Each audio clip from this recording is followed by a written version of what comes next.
సరళంగా ఈ 4 వేదాలు, వేదాలలో భాగాలేంది, ఒకదానికి సంబంధం ఏంది, ఏ రకంగా ఉంటాయి, ఏ వేదం దేని గురించి చెబుతుంది?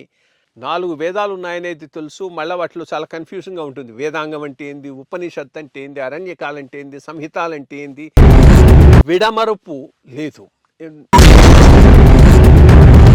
నాకేంటే కాదు, ఆయన ఏం చేశాడు అసలు? ఆయన ఒక్కడే ఉన్నాడు, ఎవరు లేరు, ఆయన ఒక్కడే. దాన్ని ఆయనకి ఏ లక్షణం ఉందంటే ఏ లక్షణం ఉంది? చూసినాడు ఎవరు లేడు కదా, రెండోడు ఉంటే చూసినాడు ఉంటారు. ఆ స్థాయిలో ఉండేటటువంటి దాన్ని లోనే అనంత కోటి శక్తుల్లో ఒక శక్తిని దానికి ఒక సెపరేట్ ఎగ్జిస్టెన్స్ ఉన్నట్టుగా తయారు చేశాడు. దాని భాగాలు ఏమిటంటే శంకరాచార్య వారు ఈ ఘట్టాన్ని చక్కగా వర్ణిస్తారు. భగవద్గీతకి ఉపోద్ఘాతం రాస్తూ ఆయన ఒక గొప్ప ప్రారంభ శ్లోకం రాస్తారండి.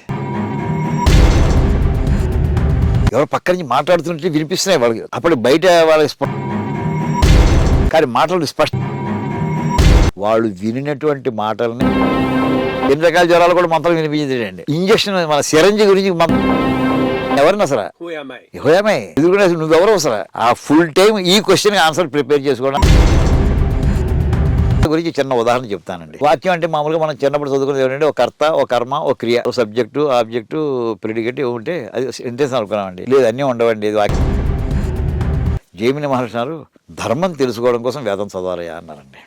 దానికోసం ఆయన శాస్త్రం డెవలప్ చేశారు. అథాతో ధర్మం.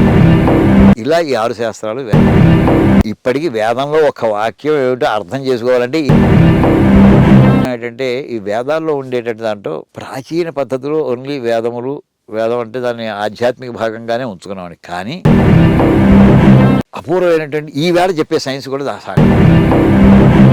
కారణం ఒక్కటేనండి.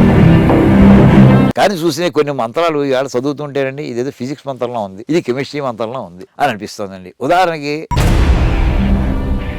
ఇలా వచ్చినప్పుడు 35 ఎంత అని చెప్పి చివరికి 75 తీసుకొస్తానండి. ఇప్పుడు ఏమవుతాడు? 5 ఎంత? 25.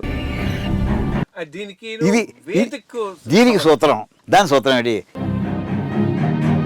తెలంగాణ గవర్నర్ గారు బ్రెయిలీ లిపిలో మీరు చేసినటువంటి కృషి, వేద గణితము, రెండోది హనుమాన్ చాలీసా అనుకుంటాను. ఈ రెండింటిని ఆ రోజు ఆయన భగవద్గీత హనుమాన్ చాలీసాను వారు విడుదల చేయడం జరిగింది. మన భక్తి ఛానల్ వాడు ప్రారంభించాక చెప్తుండగా అది అదృశ్యం ఏంటంటే అది కొత్త. ఒక రోజుని ఫోన్ వచ్చింది.